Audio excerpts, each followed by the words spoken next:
सुकमा जिले में आज दो माओवादी घटनाएं हुई हैं, जिसमें माओवादियों ने एक जगह बड़ी नुकसान पहुंचाने की साजिश की थी, जिसे जवानों ने मुस्तैदी से विफल कर दिया। वहीं दूसरी इलाके में माओवादियों के साथ जवानों की मुठभेड़ हुई, जिसमें जवानों ने एक माओवादी को मार गिराने में सफलता हासिल की है।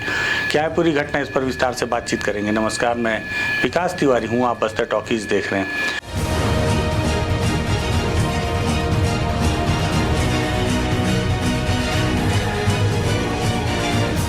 दरअसल लगातार बस्तर के सभी जिलों में माओवादियों के खिलाफ ऑपरेशन चलाए जा रहे हैं। माओवादियों के खिलाफ ऑपरेशन को और मजबूती से संचालित करने के लिए, अंदरूनी इलाकों में संचालित करने के लिए माओवादियों के कोर इलाकों में सुरक्षा बलों के कैंप भी लगाए जा रहे हैं। इसी तारतम्य में लगातार चल रहे ऑपरेशन में आज तुमालपाड़ के इलाके में माओवादियों और जवानों के बीच एक मुठभेड़ की जानकारी सुकमा पुलिस ने दी है। इस मुठभेड़ में पुलिस ने बताया है कि एक माओवादी मारा गया है और साथ ही साथ मौके से उसका एक हथियार भी बरामद किया गया है। हालांकि तुमलपाड़ बहुत चिंतलनार के इलाके से बेहद अंदरूनी इलाके का मामला है और अब तक फोर्स लौटकर वापस नहीं आई है, जिस वजह से मारे गए माओवादी की शिनाख्त नहीं हो पाने की जानकारी पुलिस ने दी है। साथ ही साथ घटनास्थल से कौन से हथियार रिकवर किए गए हैं, इसकी जानकारी भी नहीं दी गई। ये प्राथमिक जानकारी है कि उस इलाके में एक बड़ी मुठभेड़ हुई है, जिसमें जवानों ने एक माओवादी को मार गिराया है। बाकी जवान सारे सुरक्षित हैं, इस तरह की जानकारी पुलिस के आला अधिकारियों ने दी है। वहीं कल देर रात माओवादियों ने एक बड़ी साजिश की और साजिश के तहत उन्होंने दरअसल माओवादियों को बड़ा नुकसान पहुंचाने के इरादे से उन कोर इलाकों में सुरक्षा बलों के कैंप लगाए जा रहे हैं, जिन इलाकों में कभी जवानों का पहुंचना काफ़ी मुश्किल हुआ करता था। इसी तारतम्य में जवानों ने जो हिड़मा सबसे प्रचलित नाम है माओवादी संगठन का, जिसको लगभग देश के हर कोने में सर्च किया जाता है, उसके बारे में जानने की कोशिश की जाती है। तो उस कैरेक्टर हिड़मा के कैरेक्टर जो उसका गांव है पुअर्थी, उस गांव में भी अब सरकार ने एक सुरक्षा बल का कैंप लगा दिया है और ये कैंप लगाना बहुत बड़ी चुनौती है और साथ ही साथ इस कैंप को सुरक्षित रखना उससे बड़ी चुनौती है। लगातार मेरे जहन में भी ये सवाल आता था कि हिड़मा के गांव में सुरक्षा बल के कैंप लगा तो दिए गए हैं, लेकिन उस कैंप को सुरक्षित रखने में जवान कितने मुस्तैद रहेंगे और कितने जागरूक रहेंगे, ये आने वाला वक्त बताएगा। कहीं ऐसा तो नहीं कि माओवादी, क्योंकि हिड़मा के गांव में अगर कैंप लग गया है तो ये माओवादियों को साइकोलॉजिकल तरीके से भी कमज़ोर करने के लिए काफ़ी है। ये बताने के लिए काफ़ी है कि अब हिड़मा के गांव में भी कैंप लग गया है, तो आप समझिए कि हम माओवादियों के कोर इलाके में किस तरह से पैठ बना रहे हैं। सरकार ये मैसेज देने के लिए भी थी।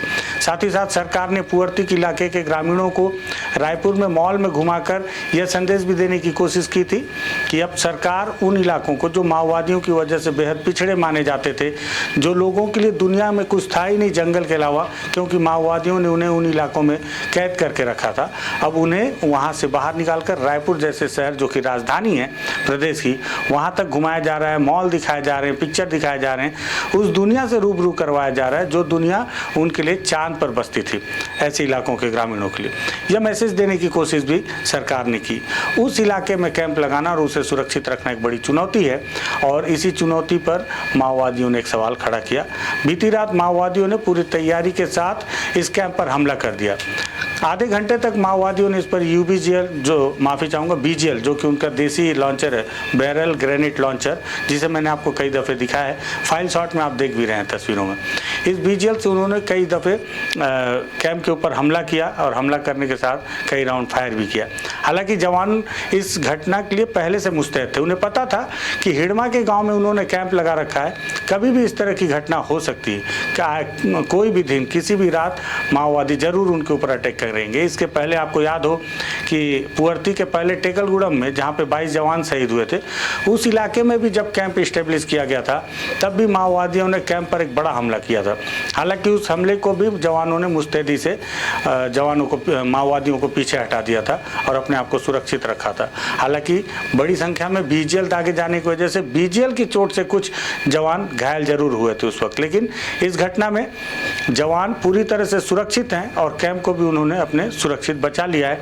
साथ ही साथ एक तगड़ी मुठभेड़ करने के बाद जब माओवादियों के लगने लगा कि वो कैंप पर अटैक नहीं कर सकते, जवानों को नुकसान नहीं पहुंचा सकते, तो माओवादियों ने झाड़ी का सहारा लेते हुए वहां से निकल जाना ही मुनासिब समझा और माओवादी उस इलाके को छोड़कर आगे निकल गए।